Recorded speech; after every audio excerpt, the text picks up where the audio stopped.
Guess what? This is Law & Order SVU Season 4, Episode 9, Juvenile. We open up and we're in a rainy alley. We're not wasting any time. Go, go, go! This is a sting! Oh shit, a whole bunch of cops run into a building. Bust open the door. Police! But it's too late. There, under a bloody blanket, is the victim. We better hand this over to the SVU. We're not handing this huge bust over to a different department. I got a buddy. Who's this buddy? Let's think. He works for SVU and used to work for narcotics. Ding ding, it's Finn! Jump ahead and this narcotics guy is filling Finn in. Yeah, we surveilled this place for like a week after anonymous tips said that somebody was dealing. So the victim was the alleged dealer. Her name was Mrs. O'Striker. Finn's like, why contact me personally? Well, there's a big bust writing on this one, so... Oh, I see. We do all the work, you get all the glory. Also, Finn is wearing this adorable hat that kind of makes him look like NYC Amish. Benson and Stabler are at the crime scene now. The ME estimates the time of death was yesterday between 9 a.m. and 2 p.m. 30 to 40 stab wounds. That's overkill. And there's a couple of different murder weapons on this. We've got a knife, probably from her kitchen that the killer took with them. And we got this thing that the bastard bashed her over the head with. Benson's like, hang on. He bashed her in the head and then went all the way to the kitchen, got the knife, came back and stabbed her. This guy was all over the place. Stabler's like, maybe he was high or mentally ill. There's no stabs through the blanket, which means it was put on her after she was killed. And then what's that? There's a big old barf stain. Send it away to the lab to get the stomach contents tested. But the most interesting thing about this apartment is not the dead body laying on the floor. Somehow in this itty bitty Manhattan apartment, there is a full greenhouse. And it's full of pot. Grow lights, bags full, plants everywhere. This wasn't just for her. Let's go talk to that neighbor who sent in the anonymous tip. So a lady down the hall, dead ringer for Tony Collette's sister. She's all sassy with the cops. And she's yelling at her kid at the same time. Mark, for the love of God, go brush your teeth. She says with that woman's kind of lifestyle, she's not surprised she got murdered. Oh, well, what lifestyle is that? A criminal, smoking pot, dealing at all hours. She must have money. Haven't seen that bitch work in over a year. So we jump to the morgue with Emmy Warner. And she's just finished up the autopsy. Here's something interesting. Running the fluids from the rape, the perp had no sperm. Munch is like, that's interesting and pathetic. Hold on, Munch. Not low sperm count. No sperm. Could be a couple of things. Vasectomy, cystic fibrosis, Cartagener syndrome, but don't worry, we can still get DNA from the skin cells that were left behind. Do we know who puked yet? Only that it wasn't the victim. She hasn't eaten for hours. In fact, Emmy Warner's like, if she wasn't murdered, she'd probably be dead within the year. Holy shit, why? Advanced ovarian cancer. She's been in treatment, which is probably why she hasn't been going to work. Judgy Karen neighbor. Oh, that also explains why she was smoking pot. But that's way too much pot for one person. So the team has heard of these clubs in Manhattan where it's like a bunch of sick people that have a membership to smoke pot together. Or at least buy from the same person. And if there's a membership, there's gotta be a membership list. And they sure as shit find one, but it's not helpful. It just has initials. Munch, who turns out to be a crazy little hippie at heart, he's pro-legalizing marijuana. But Finn is like, legal is legal and illegal is illegal. Fucking square. Libby's working at her desk and finds out that the initials CK stand for Cindy Kerber. Ermagerd Kerber. All right, Kerber, tell us about these drugs you're doing. She's like, look. Everybody in this club is super sick. She herself smokes because it's the only thing that seems to help her MS tremors. Yeah, well, being sick doesn't make you an angel. Benson and Stabler are at a diner having a bite to eat. Herberg must be given some names because Benson and Stabler are ripping through them. Most of these guys are either dead or too weak to get out of bed. Just then, Emmy Warner shows up to the diner and has a seat. Cragen told me you were here. Benson is mid-bite of salad. Just ran the contents of that barf and guess what? Roast beef, mozzarella cheese, corn, and raisins. Stabler's not deterred at all. He's still got a mouthful of food. Guess what that random ass list of food is? It's the same thing that Emmy Warner's 6th grade kid had. It was served at every middle school in the Manhattan area. Stabler is like, holy shit, no sperm in the ejaculate. Benson's like, holy shit, we're looking for a kid. Cragen is skeptical. We're supposed to buy this juvenile theory. Name of the episode, everybody drink.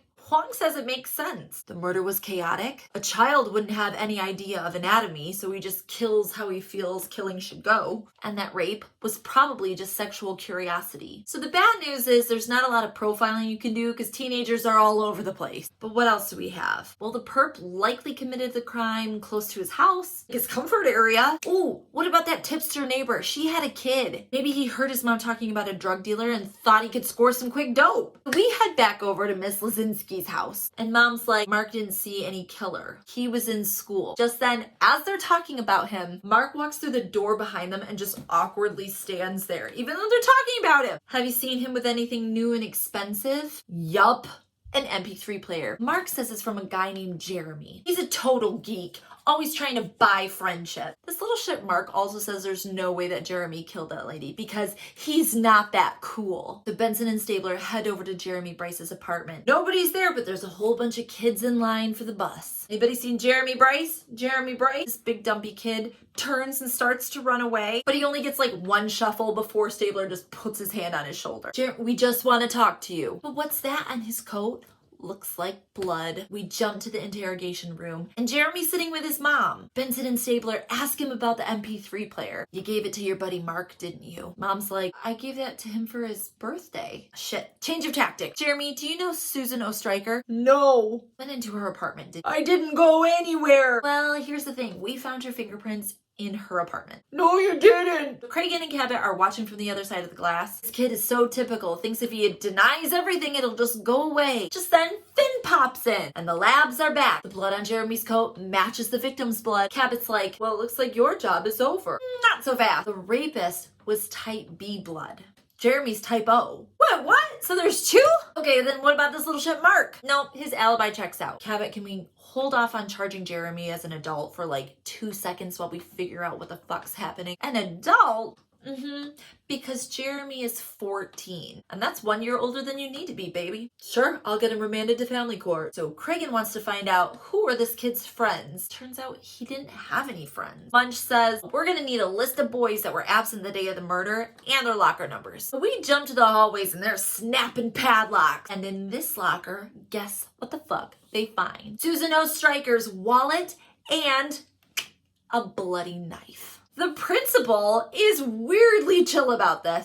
Well, this is a big surprise. That locker belongs to Zachary Connor. He's never been in any trouble. And he's a fucking 12-year-old 6th grader. There's no reason to go search for him because he's standing right behind them. What happened to my locker? So we're back at the precinct. Munch and Finn, you head in with Zach Connor. Benson and Stabler, you head in with Jeremy. Zachary's got an answer for everything. He wasn't at class because he was at the library. He has a test coming up. He found the knife in the wallet in the trash behind the school. You should ask Jeremy about it. He told me where to find it. He also says that he doesn't like Jeremy. He's dorky and a bully. But then we jump to Jeremy's room and he's talking about how Zach is his best friend. Can't make me say he did something bad. So Huang is watching both of these interactions and he's seeing that Zach is changing his story to make it continuously possible. I think he's involved. Munch comes into Zach's interrogation room with a whole bunch of shit from his locker. Hey, Zach Attack, is this your book? I don't know.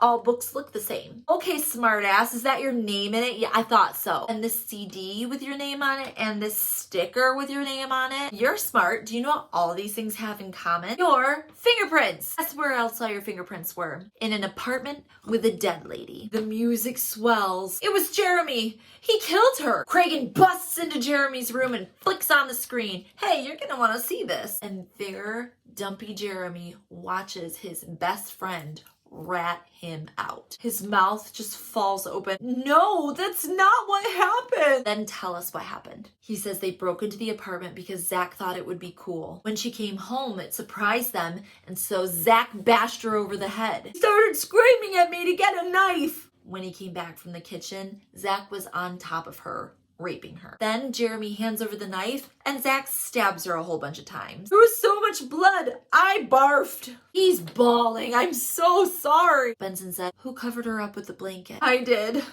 You shouldn't leave somebody like that. Ugh. Okay, so now we have two kids with two different stories and Cabot has an even bigger problem. Zach is only 12. so that means he's being remanded to family court. There's no sentence for rape and murder in family court. They focus on rehabilitation, not punishment. Meanwhile, Jeremy's looking at life at Attica because he's 14. Everybody thinks this is fucked. So the question is, do we go after Jeremy because we can't go after Zach? Cabot says, no.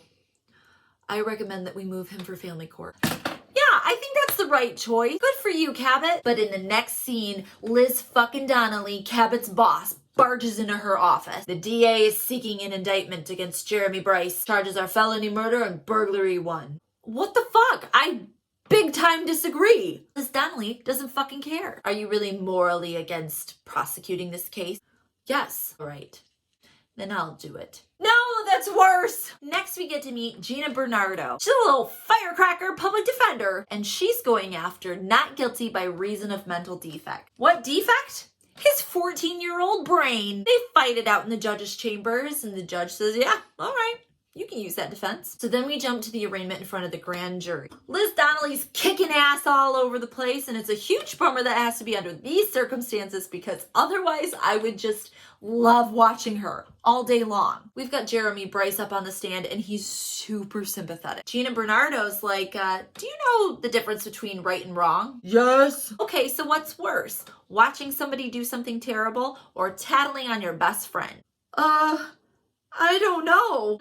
So maybe you don't know right and wrong as much as you thought you did. And then as soon as she's like, no further questions, I'm like, oh no. Because it's Liz Donnelly's turn to cross-examine this little butterball. She's going to tear him a new butthole. And it takes maybe 20 seconds before she shreds this 14-year-old with no friends into a pile of crying I'm sorries. Cabot doesn't feel good about it. And you know what? When they zoom in on Liz Donnelly's face, she doesn't feel good about it either. She's out on the court steps, looking like a lioness. Cabot walks up to congratulate her. Well, that was brutal.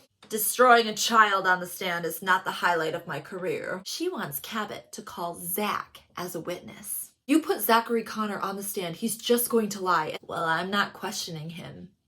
You are. I won't support perjury. Well, then you better make sure he's telling the truth. Oh shit, is she being sneaky cool? We jump to Zachary Connor on the stand. Zachary, who killed Susan Oestreicher? Jeremy did. That must have been very scary. Yes, it was. So when Mrs. Oestreicher came home, that was Jeremy's fault. He got the wrong time. You must have been very scared of her. No, I wasn't. So when did you throw up? Because you were so scared. That wasn't me. That was Jeremy. I thought you were afraid, Zach. I thought you threw up because you couldn't handle the blood. I could too. Jeremy couldn't. He was being a whiny baby. When? Before or after she was killed? The whole time. This kid's getting super agitated. But you said you were afraid of Jeremy and the woman. She was afraid of me. And you wanted to show them both what a man you were, and that's why you had sex with her. And then this 12-year-old stands up and screams that it was her fault because she wouldn't tell him where the money was. Jeremy was crying, totally useless. What else could he do? Nothing further. We jump to a meeting between Liz Donnelly, Cabot, Gina the defense attorney, and Jeremy and his mom. Apparently they couldn't find a light to turn on, and they're trying to convince mom to take the plea deal. Mom still thinks that the jury could find her son innocent. All three attorneys are like, no, they won't. If you take this gamble, he could go away for life. Mom is so dumb. Look at my little son. Everybody heard that nasty boy. He's going to get off just fine. So you know what's going to happen. We jump back to the trial and the jury comes back. They've found this 14-year-old boy guilty on both counts. Mom's like, no! And we close out by zooming into everybody's horrified faces as they poll the jury. Guilty, guilty, guilty. Screen goes black, Dick Wolf, and that was Law & Order SVU Season 4, Episode 9. Jum jum.